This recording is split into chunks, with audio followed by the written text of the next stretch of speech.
Buenas noches, amables. Aquí con su programa Realidad en Contexto. En la noche de hoy tenemos a nuestro gran invitado, que ya se lo habíamos dicho en la introducción del programa, el licenciado aquí, Fernando Taveras. Buenas noches, Fernando. Gracias. Queremos introducirte frente al público para que tú expliques sobre lo concerniente a esta figura de citar o demandar en referimiento por alguna situación que pudiéramos considerar de alguna turbación o urgencia o daño inminente. ¿Qué nos tiene que decir de todo esto e inclusive con el asunto de las A30 también y su liquidación? Sí, el legislador francés creó esta figura de referimiento como una medida provisional, rápida, expedita, para evitar daños inminentes, el uso abusivo de un derecho, o evitar, la ejecución grosera o excesiva de un derecho. Por eso en todas las materias existe esta figura de referimiento. En nuestro ordenamiento jurídico, la modificación más trascendental la trae la Ley 834 del 15 de julio de 1978, donde se modifica el Código de Procedimiento Civil y se inserta esta figura de referimiento a partir del artículo 101 de esa ley. El referimiento en combinación con el A30 es una figura muy interesante, Reinaldo, Sí. Porque sirve de instrumento para vencer la inercia o la falta de acción de una parte, esencialmente para realizar una acción.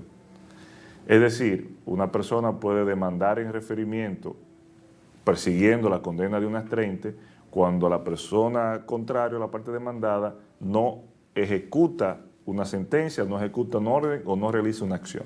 El A30 se aplica... O alguna medida de intrusión. Correcto. El A30 se aplica generalmente a la obligación de hacer. Nunca se aplicaría a la obligación de no hacer. Entonces, el A30, igual que el referimiento, nace de manera provisional. El A30 se puede definir como una condenación pecuniaria, accesoria, provisional, tendente a derribar la falta de acción de la parte a quien se le impone. Sencillamente siempre parte del aspecto provisional. Eso no quita, como bien referías, a que la parte una vez condenada y obligada en las 30 a realizar una acción no lo hiciese, el juez de los referimientos, en materia civil estamos hablando, conociese de la liquidación de estas 30 y convirtiera esas 30 en un crédito, como una deuda común y normal, como todos conocemos, se convierte en un crédito, cierto, líquido y exigible. Correcto. El referimiento legalmente se establece en todas las materias, Reinaldo, y esto va dirigido para la población en sí que nos escucha.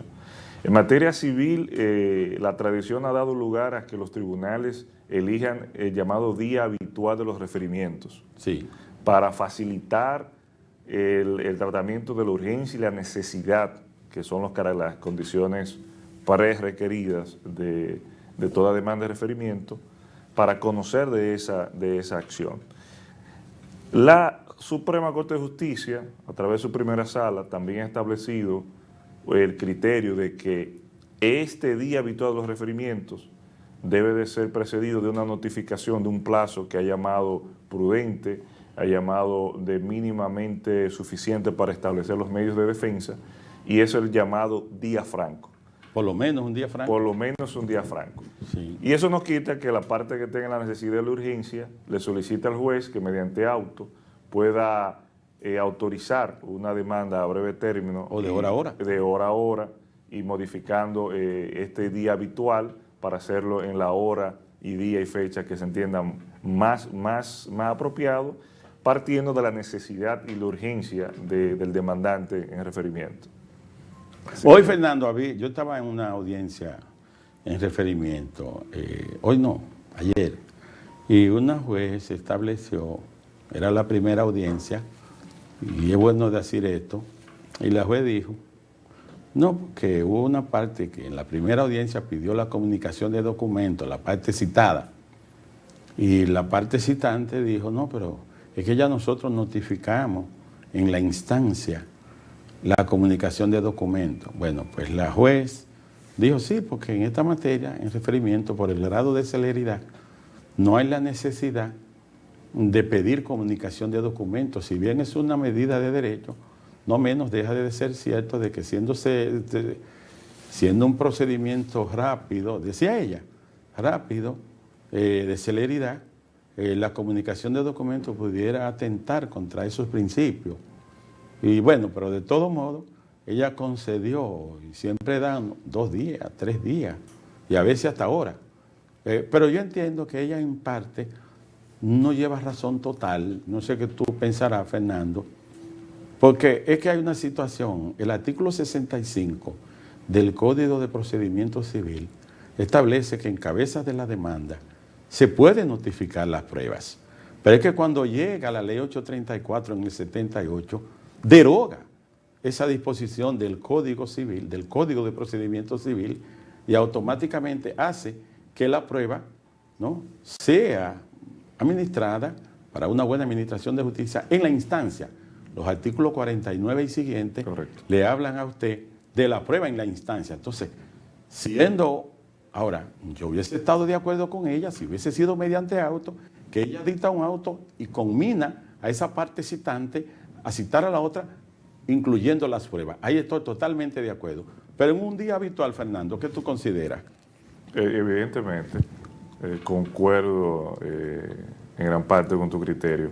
Dada la celeridad y el aspecto de juicio sumario, que es el referimiento, dictar una medida de instrucción tendente a que las partes se comuniquen los documentos resulta poco útil, principalmente cuando es un requisito apenas de nulidad prácticamente, de que el demandante notifique las piezas que pretende hacer valer en la demanda de referimiento a su contraparte. Es decir, solo restaría que la parte demandada depositase previo en audiencia o hasta en audiencia se le ha permitido vía secretaria de tribunal las piezas que pretende hacer valer y la parte demandante juzgar si esa producción en audiencia le perjudica su derecho de defensa o no, y así conseguir que una primera y única audiencia se conociese hasta el fondo del referimiento, cumpliendo la celeridad. Porque, Fernando, si la parte citante en referimiento, sin estar provisto de un auto, notifica las pruebas, hay que entender que si nos vamos a lo que es el principio de la igualdad de las partes ante la ley y ante el proceso, hay entonces la comunicación de las pruebas de la parte citada. Yo notifiqué las mías, pero yo no tengo la de aquella parte que también tiene derecho, igual que la otra parte, a comunicar sus pruebas. Entonces yo entiendo que esa solicitud de comunicación de documentos de su propia prueba es de derecho. Ahora, que ella la concedió, que entienda que el plazo no sea largo, yo estoy de acuerdo, por la celeridad de la audiencia, que le dé 1 día, 2 días, y que se aboque a que prontamente se conozca el proceso, porque también en esa materia no es bueno tampoco dilatar mucho esos asuntos. Sí, así es. En esos momentos donde, digamos, el legislador tiene que hacer su labor, y para ese tipo de procedimientos es donde se requiere de una ley clara y precisa, y digamos una reforma que tienda mayormente a ser administrativo cierta parte del proceso judicial. Y también hace falta dentro de, digamos, la sociedad jurídica, lo que él llama la lealtad procesal. Porque igualmente como la parte demandante notificó sus pruebas, nada impide y nada le quita a la parte demandada hacer su depósito de las pruebas y a la vez notificársela a la parte demandante y ponerse en igual términos de condiciones. Pero la práctica es todo lo contrario. Y la medida de comunicación de documentos más bien es una medida dilatoria, es una medida que no siempre, pero es mal utilizada como una medida de dilación del proceso y a la vez incidentarlo, vamos a decirlo. Fernando, y si decimos que con relación a las 30, y así lo dijo en su texto el magistrado fallecido Luciano Pichardo, papi, Rafael Luciano Pichardo, su texto brillante de las astrenches. Y él hablaba que las astrenches tienen una característica doble, combinatoria y punitiva. ¿Qué entiendes tú por combinatoria y punitiva? Y hay otros que dicen más punitiva, menos punitiva, es decir, más conminatoria que punitiva, porque parece ser que tiene una obligación que ya tú mencionaste de hacer más que la de dejar de hacer. ¿Qué entiendes tú para que el público pueda entender estos criterios?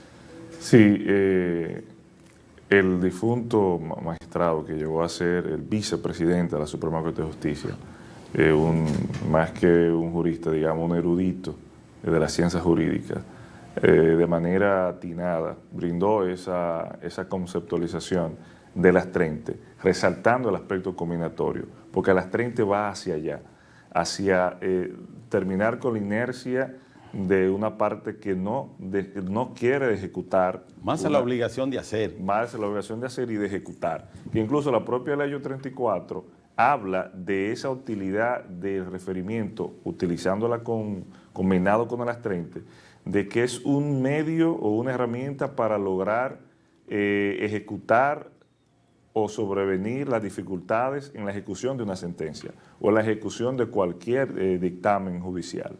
Entonces, cuando se habla de conminar, no se habla de simplemente invitarlo y dictarle a la parte a quien se lo pone a que realice la acción, sino que pena de no realizar la acción, de no cumplir con el mandato de la sentencia, se le impondrá una sanción pecuniaria por cada día, por cada hora, porque generalmente la costumbre se habla de día de ejecución, sí. Una suma de dinero, una cantidad económica por cada día que transcurra sin que cumpla con ese mandato. Por eso el aspecto combinatorio. Vamos a continuar en el próximo segmento, en ese mismo punto, Fernando. Adelante.